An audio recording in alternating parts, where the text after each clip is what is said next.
Dhaka college থেকে ১৯৫১ সালে ISP পাশ করার পর ঢাকা বিশ্ববিদ্যালয়ে ভর্তি হন তিনি। স্যার সলিমুল্লাহ হলের ১৪৪ নম্বর রুমে থাকতেন। ভাষা আন্দোলনকে ত্বরান্বিত করতে মূল ভূমিকা রেখেছিলেন ঢাকা বিশ্ববিদ্যালয়ের ছাত্ররা। বাম রাজনৈতিক দলের পৃষ্ঠপোষকতায় তা সারা পূর্ববঙ্গে ছড়িয়ে পড়ে। বাম রাজনীতির সাথে নিজেকে সম্পৃক্ত করার সুবাদে ভাষা আন্দোলনেও তিনি জড়িয়ে পড়েন স্বাভাবিক কারণে। ২১শে ফেব্রুয়ারিতে সৈয়দ আলী, বগুড়ার আরেক কৃতি সন্তান গাজীউল হক এবং সাবেক তত্ত্বাবধায়ক সরকারের প্রধান উপদেষ্টা হাবিবুর রহমান শেলী সহ আরও অনেক কয়েকজন একত্রিত হন কলাভবনের সামনে আমতলায়। ছোট ছোট দলে এগিয়ে যাওয়ার সিদ্ধান্ত গ্রহণ করেন তারা। ২১শে ফেব্রুয়ারি বিকেল ৩টায় বাজেট অধিবেশন শুরু হল। হোস্টেলের সামনের রাস্তা দিয়ে মন্ত্রী, এমএলএরা অধিবেশনে যোগ দিতে যাবেন। তাই ছাত্রদের ইচ্ছা তারা যাতে অধিবেশনে বাংলাকে রাষ্ট্রভাষা করার প্রস্তাব উত্থাপন করেন, রাস্তায় ব্যারিকেড দিয়ে এ ব্যাপারে তাদেরকে অনুরোধ করা। তখন অ্যাসেম্বলি ছিল, কিন্তু ওই ঠিক করায় প্রভিন্সিয়াল অ্যাসেম্বলি ছিল, ওই যেটা এখন সলিমুল্লাহের পাশের বিল্ডিংটাই, ওইটাই ছিল প্রভিন্সিয়াল অ্যাসেম্বলি।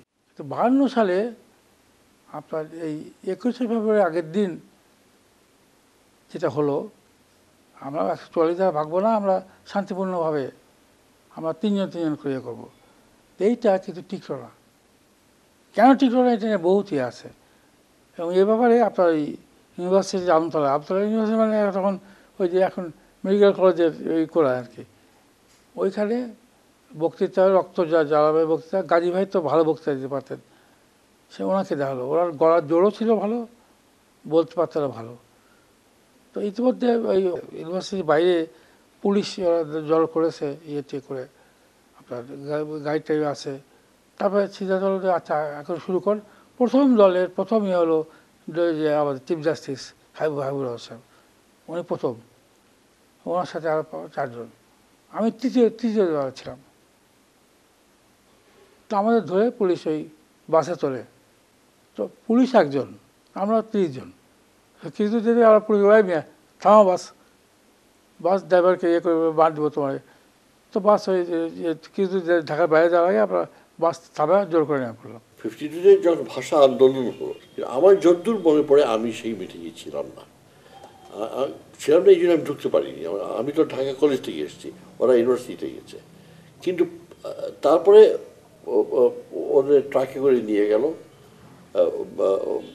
যতদূর মনে পড়ে ফৌজদারির পর শুরুতেই ছিল সেকেন্ড থার্ড ট্রাকে।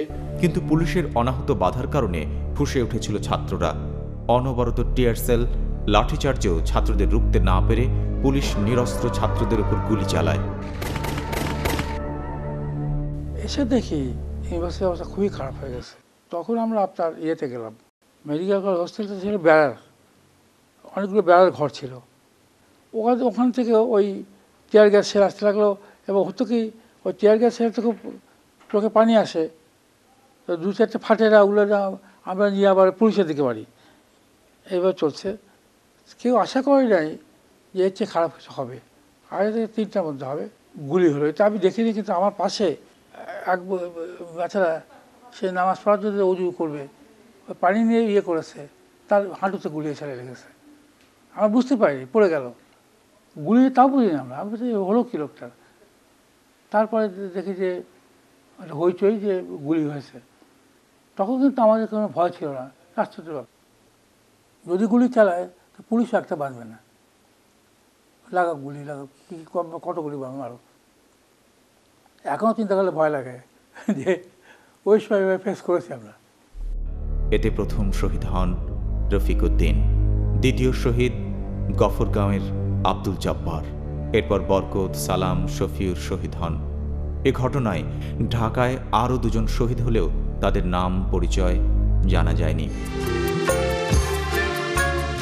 ২৬ ফেব্রুয়ারি স্যার সলিমুল্লাহ হলের ১৪৪ নম্বর রুম থেকে ফজলে আলীকে এবং আরও প্রায় ৩০ জন ছাত্রকে গ্রেপ্তার করে পুলিশ। তারপরে তো আমাদের দায়িত্ব পড়লো তখন যে তোমরা যাও, তোমরা লিফলেট ডিস্ট্রিবিউট করো আর চাঁদা কালেক্ট করবা। এই আন্দোলন চালিয়ে যেতে হবে, চাঁদা চালাতে গেলে খরচ হবে, টাকার দরকার আছে, ভাগ করে করে দেওয়া হতো। তো একদিন এটা ২৬শে ফেব্রুয়ারি আমরা সকালে যে চাঁদা তুলেছি, এসে দুপুরে খেয়ে দিয়ে একটু বিশ্রাম করবো মনে করছি, ইতিমধ্যে পুলিশ ঘেরাও করে ফেলেছে। পুলিশ ঘেরাও করে ফেলেছে, তারপরে ঘর রুম সার্চ হচ্ছে। তো আমার রুমে আসলো, বলি your name, English non Bengali. আমি বললাম, তো বললো ইউর আন্ডার অ্যারেস্ট।